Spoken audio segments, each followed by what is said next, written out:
All right. And so kind of just to start off, just for the editor, your name and how you spell it? My name is Charlie Collins, Charlie Collins, and I'm the state representative on the east side of Fayetteville. Perfect. And I think Little Rock as well, the KR is going to be using this as well, just to give you a heads up there. So last night, I read a little bit about it, about the, people thought it was a shooting, but actually no shots were fired, but it still was a very scary situation. And I think I talked to you last time about Act 562, allowing concealed carry in stadiums like this. And I kind of read your Twitter feed a little bit about what you were talking about. So could you just talk briefly about Act 562 Yes. to start off? Yes. So one of the things we've experienced in America that has gotten worse over the past several decades are the number of shootings that are taking place in areas where innocent people are, places like elementary schools and college campuses and other places where concealed carry holders are historically prevented from being able to carry their weapons. And based on the Secret Service report, the analysis that was done after the Columbine High School massacre in the late 1990s, one of the things about these rampage killers that they have in common is a detailed plan that is designed to enable them to murder many people in order to get the television cameras out to cover them so they can highlight their victim status. They usually write a manifesto or some other type of description of all the wrongs that they've suffered.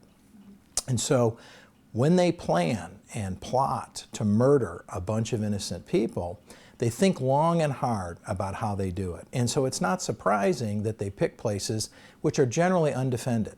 Because in Arkansas, we've had a concealed carry law for decades, and you can carry in most common places in our state, in restaurants, in malls, etc. But there are sensitive areas, like college campuses, where you're not allowed to carry. And those tend to be the kinds of areas that these rampage killers will target. So Act 562 is designed to help public safety by deterring some of these mass killers from shooting our loved ones at places like college campuses and government buildings. And the way it does this is by creating an enhanced concealed carry permit, and the enhancement is simply an additional 8 hours of training, which includes how do you deal in an active shooter situation, how do you deal with law enforcement on the scene. The base concealed carry program includes things like background checks for criminal behavior, background checks for drug rehab, background checks for mental health inpatient care, and a host of other things. And the individuals pay for these background checks, they pay for training, they have to be at least 21 years old, along with other requirements in order to get a concealed carry license in the first place. The enhanced license adds in an additional 8 hours of training and an additional fee. So the individuals that have earned this enhanced concealed carry license are very responsible people. And what we've seen in Arkansas over the decades are very good behavior by these individuals. The headlines on TV newscasts and newspapers rarely cite concealed carry holders for bad behavior, either inadvertently shooting somebody or committing crimes or virtually any bad behaviors. So allowing these enhanced concealed carry holders to carry in sensitive areas like college campuses will help deter some of these rampage killers from picking a place in Arkansas to murder innocent people. That's what Act 562 does. And last night, your reaction to the shooting, I'm not sure if I don't think there was actually a gun in there. Correct. Let's say it was an active shooter, and someone said, on Twitter, is this a result of the bill? Like, what's your reaction to that? Sadly, criminals and others choose to violate our laws. They choose to violate our gun laws, they choose to violate our murder laws, and they choose to violate other laws. And that happens routinely. We've had many incidents on Arkansas college campuses and other places over the years where people brought a gun on campus and when it was not authorized to happen. Obviously, these mass shooters are violating the law on purpose. They're violating the law of bringing a weapon where it's not allowed, but even more than that, they're violating the laws against attacking other people and murdering other people. So sadly, having a law that says you can't do this or you can't do that is not enough to stop somebody with a bad intention. The good news for Arkansas is that our concealed carry holders with decades-long track record are not the people that are creating the problem. So the good news is, in Arkansas, with the enhanced concealed carry law, we have the opportunity to deter some of these mass killers. Obviously, the situation last night seemed to revolve around the fact that whenever there's a mass gathering of people, we're all on our toes, we're all afraid, and we're all at the ready for tragedy. It's a horrible thing that's happened in our society, that with all these mass shootings across the country, we're now so sensitized to the potential that there could be a mass shooter in our midst that when we see a fist fight break out or when we hear a loud noise from a barricade falling, we're so fearful that it could be a mass shooting that we can create a panic, which can then spread in a crowd. And it seems like, from the information we know now, that's what happened last night. Because, as I understand it, there was no gun there. Nobody had brought a gun. Something fell that made a sound like a gun, and word spread, and people then reacted as if there was the beginning of some type of mass shooting. These kinds of incidents don't surprise me, because America has seen mass shooting after mass shooting with higher and higher body counts, and it brings us all on our toes in fear and readiness in case it could happen again. Mm-hmm. And do you think allowing people to have guns in more places makes them less fearful? Like what you were, Yeah, so my answer to that would be, we're trying to bring more law enforcement, armed law enforcement, into more situations. And every time we bring more law enforcement, we're bringing more guns. And I think almost universally, not quite universally, but almost universally, people feel safer when there are more law enforcement folks present. I'm not claiming for a moment that a concealed carry person is law enforcement, because they're simply not. However, their behavior with a weapon, in terms of doing something bad, having an accident, hurting somebody, making a situation worse, their track record for having those kinds of problems is minuscule. In Arkansas, our program is so good, we don't have that as a problem. The cost of adding thousands and thousands of law enforcement officers to every venue is not realistic. We can't do it. We can't put enough police officers on the ground to deter every potential bad guy. So one of the things that the enhanced concealed carry law does is create another tool in the toolbox to help deter bad guys who want to hurt people and intend to shoot people with their weapon. And I think that the good news is it will have that kind of effect. The studying I've done on the Rampage Killer Profile, as laid out by the Secret Service, talks about how these people are looking for the kinds of things that could interdict or ruin or disrupt their plans, and they avoid those situations. So I think this will continue to be the case. The other good news is this law has been fully in effect for on paper for well over a year, in practice for almost a year. We have well over 1,000 people with enhanced concealed carry permits, many, many more thousands with base concealed carry permits, and we're not seeing any problems. Nobody is bringing me problems that we're having with these individuals. The enhanced concealed carry holders are behaving as well as the concealed carry holders have been for decades. So I think they're part of the solution. I don't think they're the problem. violent criminals are the problem, and we need to do everything we can to stop the violent criminals. And I think you kind of touched upon like mental health is also, I know you said that to me I think last time, you think mental health, people getting guns with serious mental health issues is also a problem? Yes, but we have a big challenge in our country.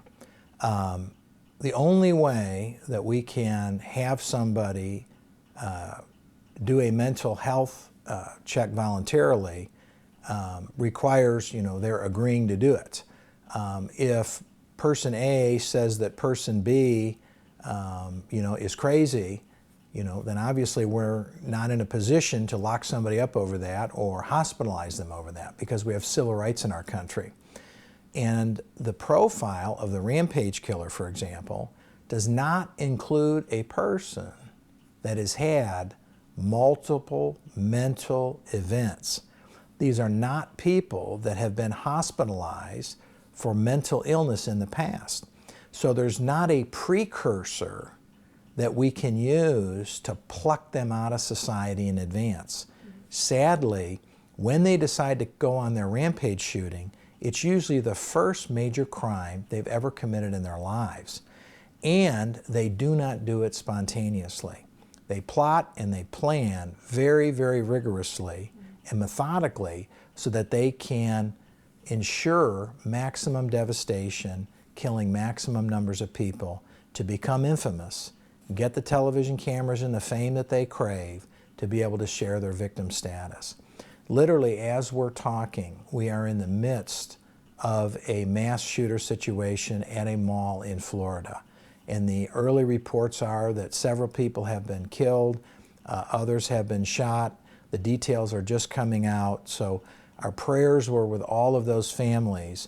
But the fact that this kind of activity, mass shootings with many innocents being killed, can happen this frequently in our country, means that we're going to continue to be on pins and needles when we're in big crowds, whether it's at a football game or a concert, or just going through our regular everyday business in a government building, in a college classroom, or anywhere else. And I believe that Act 562 will help deter some of the mass shooters so that some of them will say, I am not going to go murder children on an Arkansas campus today. And is there anything else you want to add about the shooting that's literally happening right now? Are you surprised? I'm always saddened beyond belief.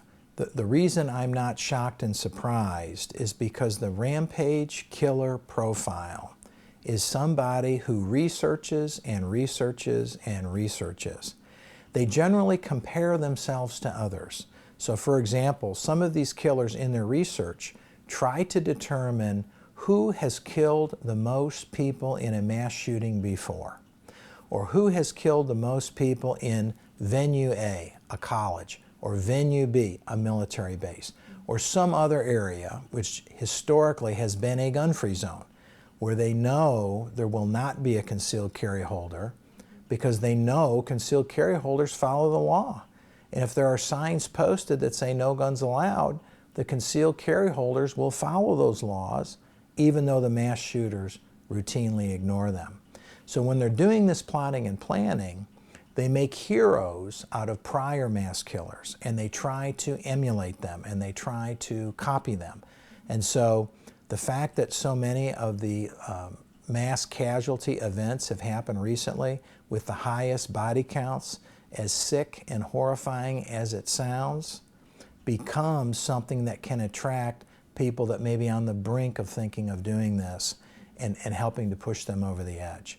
Again, as this tragedy of mass killers and their approach continues to grow in the United States, I think the steps we're taking in Arkansas make us a leader in public safety, make us a leader in keeping our people safe. We've talked about Act 562. In addition to that, the governor appointed a commission to look at school safety for K through 12 schools. And that commission has come out with a host of recommendations on how we can help keep people safe at K through 12 and in those environments. There's lots of things we're doing. We're hardening our schools. We're doing a better job of locking and securing doors. We're doing a better job of keeping track of who is moving in and who is moving out of the schools. So we're doing lots and lots of things that are right, but we're going to need every tool in the toolbox in order to help stop these mass killers. And one of the things that's coming out of that commission's work, I was not a member of the commission, I don't have any say in the commission, I'm just reading about their results, is that in our K through 12 schools, we need to have an armed presence. Obviously, the preference is always going to be a law enforcement officer. That's always going to be the preference, but that is a very expensive choice, and not everybody can afford to have as many law enforcement officers as necessary. So we need to have alternative ways of making sure that our children are safe at school, that our teachers are safe at school. And as I read one of the commission members say in his recommendations that he was giving the commission, we have to be realistic, and we have to start thinking about not just what might make us feel safer, but what actually makes us safer. And those two things can be different. And that's the challenge of the world we live in now. I think we hit on a bunch of good topics here. Is there anything else you want to add about the War Memorial Stadium, what happened last night, or anything you think you want people to know? Well, I think as in any difficult situation, the more we can behave in a normal fashion, the better off we're going to be. People that are trying to hurt us try to terrorize us, and that means they want to affect us even when they're not directly affecting us. I remember when the terrorists struck the towers in New York in 2001, and a paralysis came across the country for a few days as we were in shock at the horror of those attacks. But one of the things that really demonstrated the strength of America and Americans was how quickly we got back to normal. Yes, things changed. Going to the airport, going through airport security is never going to be like it used to be again. The new procedures, the extra time, the focus on safety is much greater now than it was before 9/11. I'm sad to say that the mass shooting epidemic that is happening and continues to happen in America is another one of those things which is going to cause us to adjust and have a little bit of a new normal. The days of Leave It to Beaver in the 1950s, when people could go to school and not have to worry so much about the potential for a mass shooting, sadly those days are past, and we've just had so many. This happens multiple times a year in and year out. For some sick reason, some people have a mental illness that occurs that makes them believe that the solution for themselves is to murder innocent people. And we need to do everything we can to stop violent murders from taking place. I'm proud to play a role in that as an Arkansas legislature with laws like Act 562. And I'm also proud that the governor and others have taken the lead in other ways with the school commission, and I'm proud of the great work that our law enforcement officers do and the people that go about their business every day doing the right thing, and the concealed carry holders who have been out there minding their own business and ready to help defend their own lives or the lives of people around them. And I believe they've actually been a deterrent fact for potential mass shooters throughout our state in places like malls and restaurants and places we just take for granted. And the reason we don't see these things happening in those places to some degree, is because when these mass killers are planning, they understand a good guy or a good gal with a gun might be there to pull a weapon out and stop the killing before it starts. Mm-hmm. Awesome. Is there anything else you want to add? I think that's it. I think we covered